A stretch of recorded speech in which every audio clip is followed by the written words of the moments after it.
Hey everybody, in this episode of Vman Reviews, we assemble and test out this great, simple, upright gas smoker.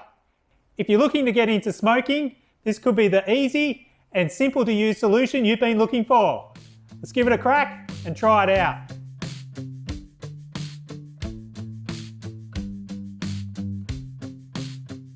Oh yes, look at this.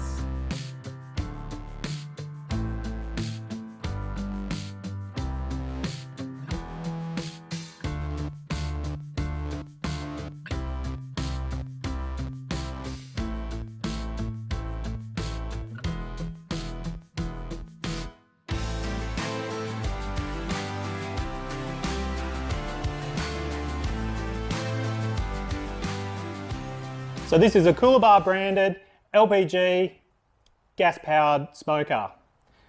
It's one of the easiest smokers you can use. It's a 2-door variety and it's essentially the same as a Hark or an Arrosto that you buy through Barbecues Galore. The Coolabah brand is obviously ALDI, and up until probably a few years ago you used to buy the solid door units. This is a glass door unit. I know a fair few people that use the solid door units, and I actually bought a second-hand Arrosto solid door unit probably about 3 or 4 months ago because I couldn't find one of these. Anyway, as soon as I bought that, I had it sitting here and I was going to get it all set up, and then this came up for sale, brand new. These are a great unit for set and forget, quick afternoon cook-offs as compared to a charcoal or a wood-powered smoker, where you spend a little bit more time monitoring the temperature, stoking it up, making sure it's running right. Charcoal, not so much. I have a cheaper, and I must emphasize cheaper, wood offset smoker. Look, it's great, but really to do a proper cook, if you're doing a brisket or something like that, it's a full day job. Whereas this, I'm hoping will be our day-to-day smoker. You can quickly get going. Late in the afternoon, cook a bit of chicken, smoke some trout, anything like that, and you don't have to monitor it quite so much. You just get the temperature set. You still soak your wood chips or your chunks, put them in, but it's a little bit easier to monitor. And with the glass door on these, you can watch it. You can see your meat percolating away with the smoke, and more importantly, you're not tempted to open the door to check out how it's going and release all that temperature. Now you need to go through a bit of a seasoning process with these, so we'll get that started, see how time goes. We might even try to get some chicken in there. But if the instructions aren't in here, this is one thing we'll check for the seasoning process. I'm 99% sure that the seasoning process is on Hark's website. It's a pretty quick, easy process. But you want to make sure you do it before you put any food in there, just to get rid of all the factory contaminants and get it seasoned and a little bit nicer to use. So anyway, let's get this baby together.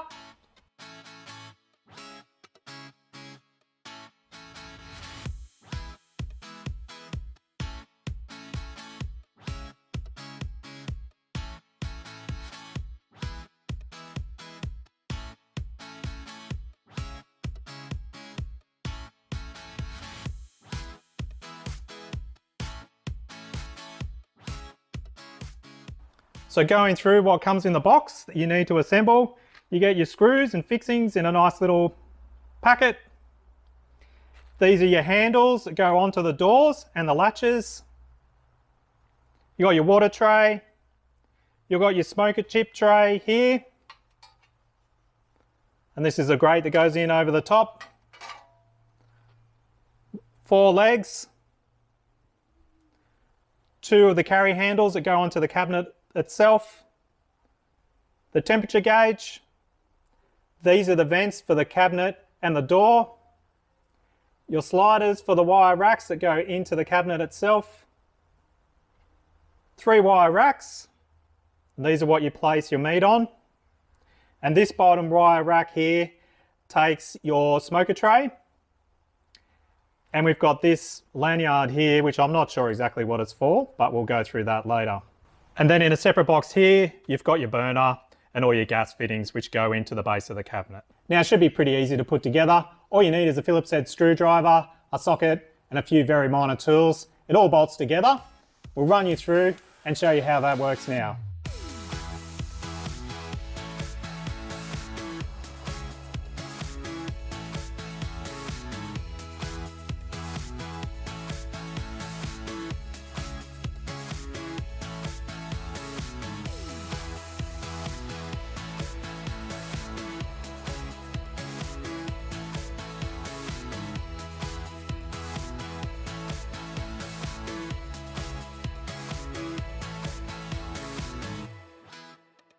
So the first step is to flip the unit over.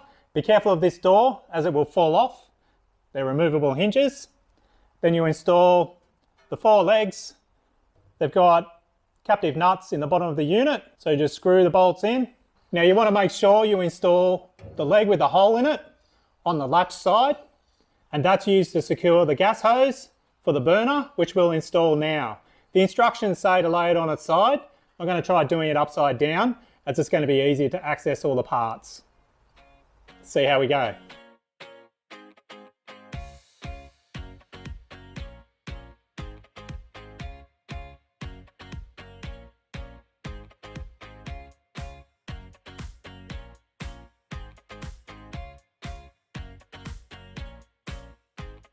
Now it's time to install the dampener plates into the side of the cabinet. These go in from the inside. You want to make sure this tab is pointing out through the hole. And the bolt goes in from the outside. Then you put your spring washer and the nut on from the inside. Do those on all 3 sides. And then we'll go on to putting the handles in. Next step is to install the handles onto the side of the cabinet. Handles go on from the outside. Bolts go through and the nuts go in from the inside.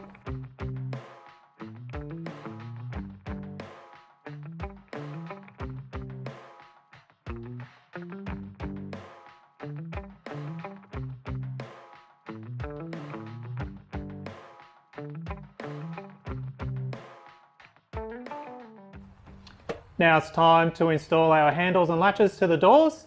So you put the doors back on. Makes it a lot easier to assemble the cabinet with the doors removed, seeing as though they just slot off. So then it's just a case of slotting them back on.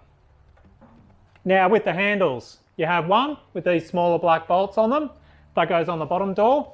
The second handle, which has these larger silver bolts, that goes on the glass door.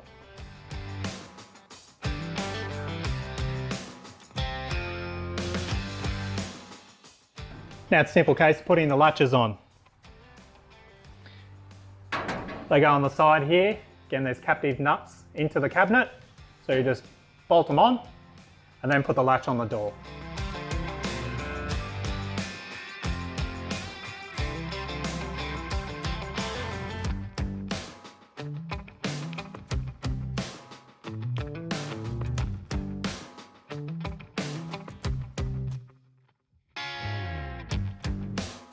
Now with these latches, you will need to adjust them.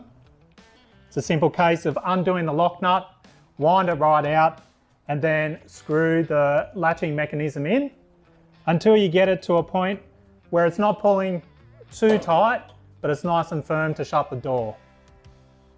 And that will get it all nicey nice for you. Now it's a case of putting the thermostat on. You just undo the wing nut and then install it to the face of the cabinet.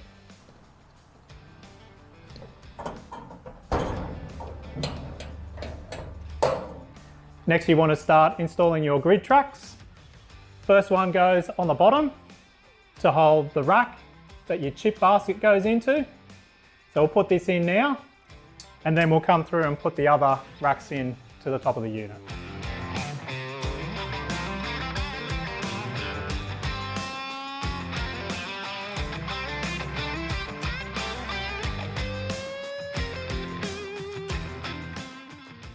Now it's just a simple case of putting your chip basket in.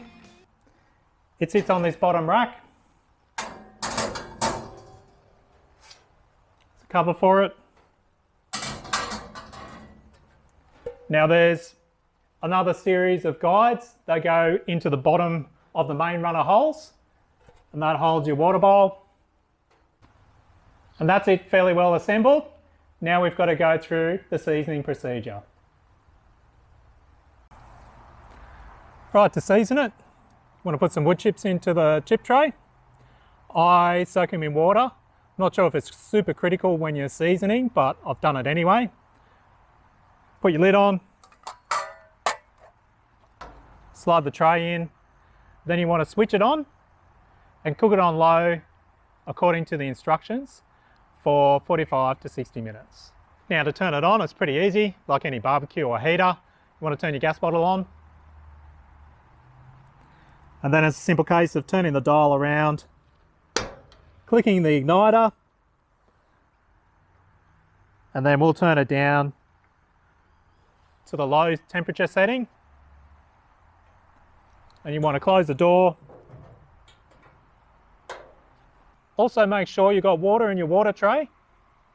Then you want to make sure all the doors are closed and then just monitor it over the next 45 minutes to make sure nothing crazy is going on.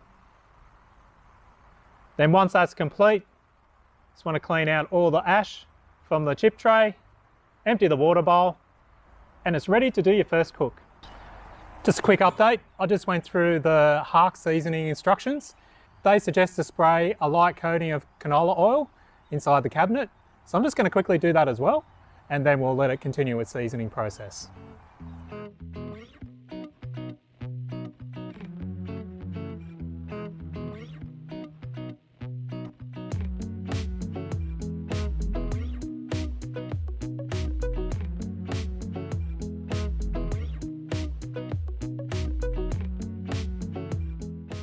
So we're just doing another cook now to give a bit of feedback on how this works. We've done a few cooks and I must say I'm pretty impressed. A few things I want to note is that it leaks, as you can see, quite a bit around the doors. A lot of people talk about that you can seal them up a little bit better using a gasket or something like that. So that's definitely something to think about.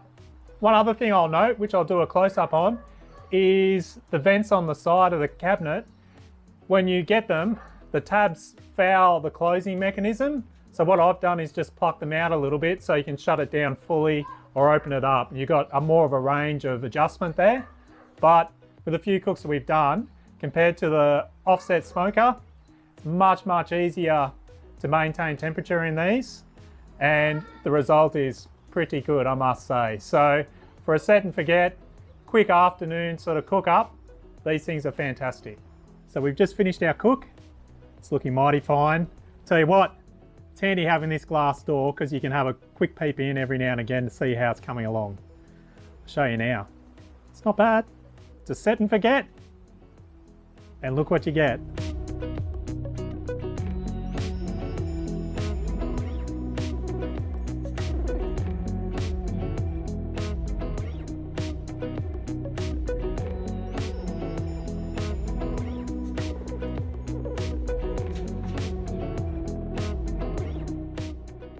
And it's time for the big reveal. Oh yes. Look at that beautiful glazed chicken. Smells awesome. Voila. You really can't go wrong with these smokers, I'll tell you that. Thanks for watching everyone. As you can see, these are a great, simple, easy to assemble and operate smoker, perfect for a beginner or home hobbyist. Given their lightweight construction, they maintain the temperature very well, even though they do have some leakage points between the door and the cabinet. I really think we'll be using this a lot more than our offset timber smoker we got stored in behind the shed, just because it's such a simple unit. It maintains the temperature very consistently. I'm really surprised by that. So you don't have to watch it like a little child. You can go about your day, do your own stuff, and then come back every few hours and just check and make sure it's ticking along nicely. I love this glass door. It's a great addition to it. You can see what your meat's doing and you're not tempted to open it up quite so often just to check what's going on. It really is, in my opinion, one of the best introductory smokers you can buy. Now noting when I went to go and do my test cooks in this smoker, my two thermometers have died. I've now got my Rainbird wireless thermometer kit. which will complement this perfectly. So you can monitor your cooks from inside your home, out in the yard, whatever you're doing. It simply taps into your wireless. It's got 4 probes, so you can monitor the internal temperatures of your cabinet, as well as the meat you're cooking. So if you want me to do a review on the Rainbird wireless temperature gauge, let me know and we might do a review on this down the track. It's going to be heaps better than the cheapies I've had in the past. I'm really excited. Now, another use that I forgot to mention earlier is that if you're doing a big catering event and you've got some spit roast going or something like that, you can also use these as a bit of an oven to warm your veggies up, or as a warmer to keep everything nice and warm before you serve out. So they're quite versatile, got a number of different options. Look, it's nice and compact. It certainly doesn't take up a lot of room to store. This one came with a cover as well. However, really, I'm going to store it in the shed because they do deteriorate quite quickly if they're left out in the weather. It's not an expensive unit. For a couple of $100, you really can't go wrong. Thanks for watching, everyone. Please like, subscribe, comment, share it around if you think you know someone who might be looking for a unit similar to this. And most of all, stay safe, get out there and have some fun.